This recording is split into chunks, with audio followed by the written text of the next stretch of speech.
Have a look at the sentences on your screen carefully. Can you tell if the words in red are reflexive pronouns or emphasizing pronouns?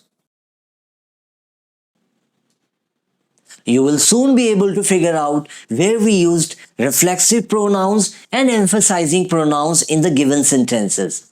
In the last lesson, we discussed 2 of the 10 kinds of pronouns, personal and possessive. If you want to watch the lesson, you can follow the link given above or in the description. In this lesson, we are going to study 4 more: reflexive, emphasizing, demonstrative, and reciprocal pronouns. So let's begin our study with reflexive pronouns. When we add self or selves to personal pronouns my, our, your, him, her, it, and them, we get compound personal pronouns. Now these compound personal pronouns can act as reflexive pronouns or emphasizing pronouns. These compound personal pronouns act as reflexive pronouns when an action is done by the subject and its result is borne by the subject itself. So that means when we use reflexive pronouns in a sentence, they help us refer back to the subject, where the action is done by the subject and it's received by the subject itself.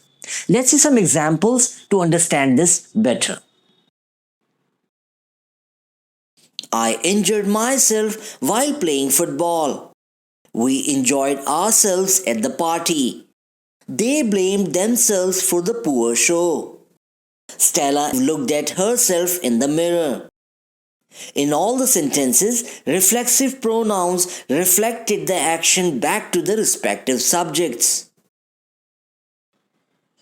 In the just mentioned sentences, you would have noticed that reflexive pronouns came right after the verbs. That means that they act as the object of a verb and refers the action back to the subject, which is not the case with emphasizing pronouns. Although emphasizing pronouns and reflexive pronouns look identical, they do not function the same way in a sentence. And that's the difference that we need to understand. Emphasizing pronouns do not receive any action. Their job is to simply lend emphasis to any word in a sentence, which could be the subject, object, time, or place. Let's see some examples to understand this. I washed the clothes myself. In this sentence, the subject is emphasized. We mean to say that it was I who washed the clothes. I complained to Stella herself. In this sentence, we have emphasized the object. We want to say that we complained to none other than Stella. We have to finish the work today itself. Here, time is emphasized. The meeting is in the office itself. Here, we have emphasized the place. Now let's talk about demonstrative pronouns. Words that point to specific people, things, or places are called demonstrative pronouns, which are this, these, that, and those. This refers to someone or something closer to the speaker.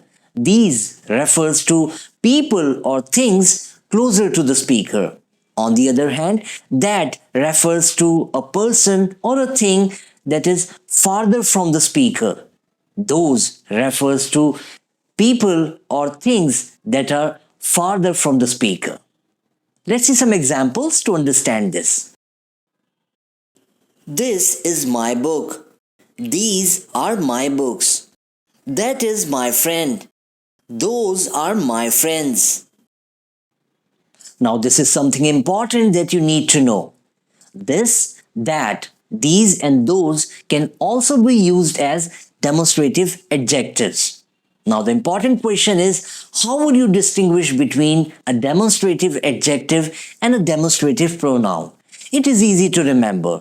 A demonstrative adjective is placed before a noun, whereas a demonstrative pronoun replaces a noun. Let's see some examples to gain clarity on this. This book is mine. Here, this is acting as a demonstrative adjective because it has come right before the word or noun book. This is my book. Here, this is acting as a demonstrative pronoun which is used in place of book. Those players are good. Those are good players. In both the sentences, you can easily make out where we are using an adjective and where we are using a pronoun. Now reciprocal pronouns. Each other and one another show mutual or reciprocal relationship between two or more people or things. Both can be used only as object, they mean the same and can be used interchangeably as well. Let's see some examples to understand this. The players are discussing the strategy with each other, or the players are discussing the strategy with one another. Stella and Steve call each other regularly, or Stella and Steve call one another regularly. The dogs chased each other, or the dogs chased one another. So friends, that's it in this lesson. I hope you would have liked the information that I shared with you on pronouns. If you want to study pronouns in detail, then you can download the Enliven English app and get access to the ebook on pronouns and various other parts of speech. You can also get free grammar tips, lessons, specially curated courses, tests, and much more on Enliven English app. So kindly download the app and get access to the vast knowledge of grammar. I'll be back with a new lesson soon. Till then, keep learning, keep growing. Goodbye.